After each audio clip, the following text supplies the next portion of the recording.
Hello বন্ধুরা, আজকে আমি তোমাদের দেখাবো নারকেল দিয়ে পটল রেসিপি।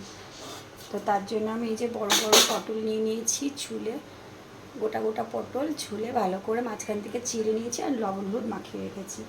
এবার আমি এই পটলগুলোকে ভেজে নেব কড়াইতে। তো ভাজার জন্য আমি তেল দিয়ে দিলাম, একটু বেশি করেই সর্ষের তেল দেবো, কারণ এই তেলেই আমি পটলটা রান্না করব। তো একবারে তেলটা দিয়ে দিলাম, তেলটা গরম হবে। আমি এবার এখানে নারকেল তুলে রেখেছি পরিষ্কার করে, তো এগুলো নারকেলগুলো এবার আমি প্রথমে বেটে নেব।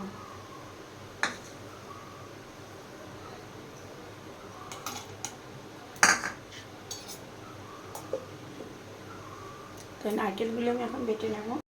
তো তেলটা গরম হয়ে গেছে, এবার আমি পটলগুলো ভেজে নেব। এর মধ্যে দিয়ে পটলের মধ্যে নারকেলের পুর দিয়ে তো আমরা অনেকেই খেয়েছি, প্রায় সবাই খেয়েছি, কিন্তু আমি একটা যে রেসিপিটা করছি এটা একটা ইউনিক রেসিপি। এটা পটলের মধ্যে দেবো না নারকেলের বা পুর বা অন্য কোনো পুর, এটা আমি নর্মালি নারকেল দিয়ে নিরামিষ পটলের দোলমা বানাবো। তো পটল ভাজা হতে থাকুক। তো এই যে আমার নারকেল বাটা কমপ্লিট। এবার আমি মিক্সিতে বেটে নেব সর্ষে। তোমরা তো জানোই আমি কালো সর্ষে ব্যবহার করি, এখানে অল্প পরিমাণে সর্ষে দেব।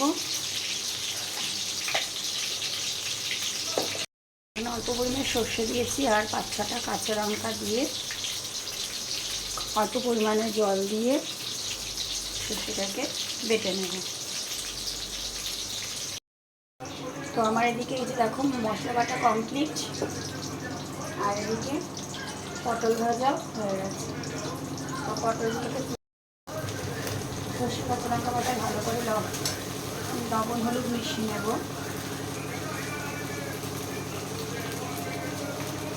দিলাম লবণ,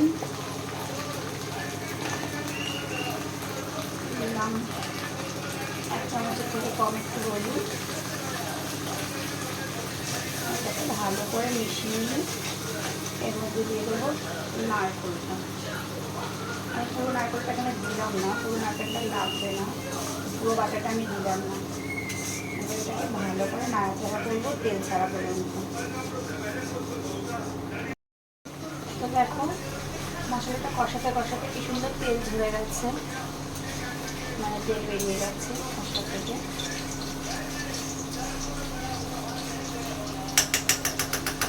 তো মশলাটা আমার কষানো কমপ্লিট। এই অবস্থায় আমি দিয়ে দেবো বাটিটা ধুয়ে আমি একবার জল দিয়ে দেবো। জল দিয়ে আমি নাড়িয়ে ভালো করে ঝোলটাকে নাড়িয়ে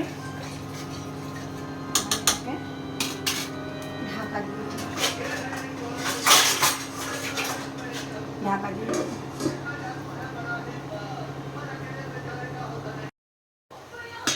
কিছুক্ষণ ঢেকে রাখার পর আমি ঢাকাটা তুলে দেখবো ঝোলটা ফুটে উঠেছে।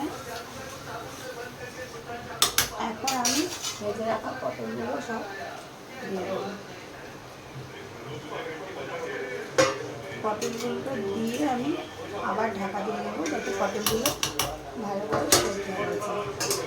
এমনিতে ভাজা রয়েছে, 7-10 মিনিট এটাকে ঢাকা দিয়ে রান্না করলে রেডি আমার পটলের দোরমা।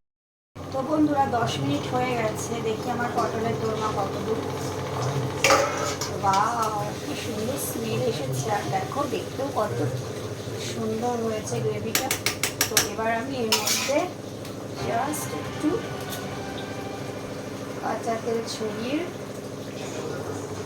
গ্যাসের ফ্লেমটা অফ করে দেবো এবং আমার ঢাকাটা দিয়ে দেবো। একটু নাড়িয়ে নিলাম, ঢাকা দিয়ে দেবো, ব্যাস রেডি আমার পটলের দোরমা। কেমন হয়েছে আমাকে অবশ্যই কমেন্ট করে জানিও কিন্তু।